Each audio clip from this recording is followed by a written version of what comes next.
Hello dear students, welcome to a new video today. Today we will discuss the difference between the Planning Commission and the Niti Aayog. We have already discussed the 5-year plans and the establishment of Niti Aayog in my previous videos. Today we will see the difference between both of them. So let's start. The Planning Commission and the Niti Aayog both are two distinct institutions established by the Government of India, and both are responsible for the planning and economic policy formulation for the country. But they differ significantly in their structure, approach and function. So let's see what are the difference between them.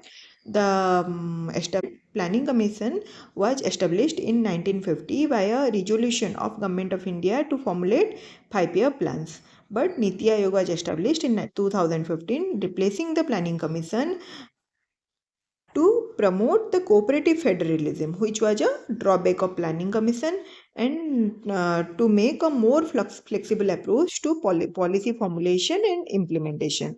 It enhanced the state's role, state's participation in the policy formulation and implementation in the country.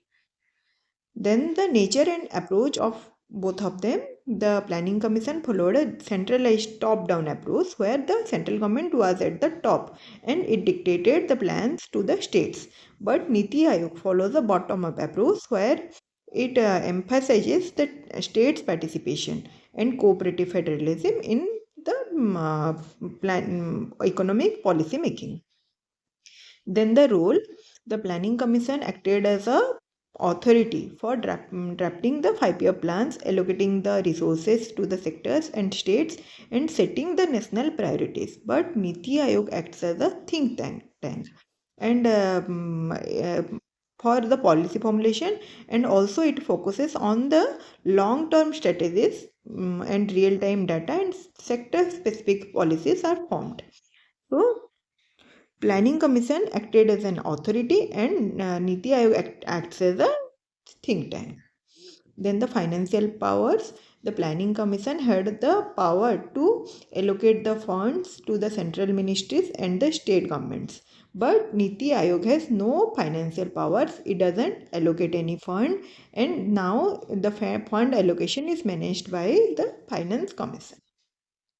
Then the composition of both of them, the Planning Commission had a fixed structure headed by the Prime Minister as the chairperson, and there was a deputy chairman and full-time members were there. And Niti Aayog has a dynamic structure where the Prime Minister acts as the chairperson, a governing council is there which consists of the chief ministers of all the states and the lieutenant governors of all the union territories, and some part-time members are there, some full-time members are there. So it has a dynamic structure. Then the focus, the Planning Commission focused on the planning and resource allocation, where Niti Aayog focuses on the planning and policy innovation, also on the monitoring and evaluation of the policies which is implemented, and fostering the innovation and technology driven development. Then the drawbacks of both of them. The Planning Commission was criticized for being bureaucratic, centralistic and outdated. And Niti Aayog also, although it is relatively new, but some critics argue it due to the lack of financial power, because it doesn't allocate any fund, it doesn't have any financial power. So this is the drawback between both of them. And the Planning Commission operated in a more rigid framework, while the Niti Aayog focuses on the flexibility, the real-time monitoring and adjusting to the changing scenarios of the country. So this is all about the difference between the Planning Commission and the Niti Aayog.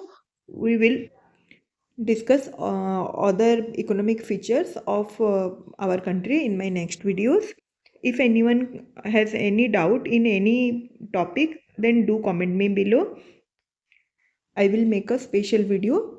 So this is all for today. Thank you.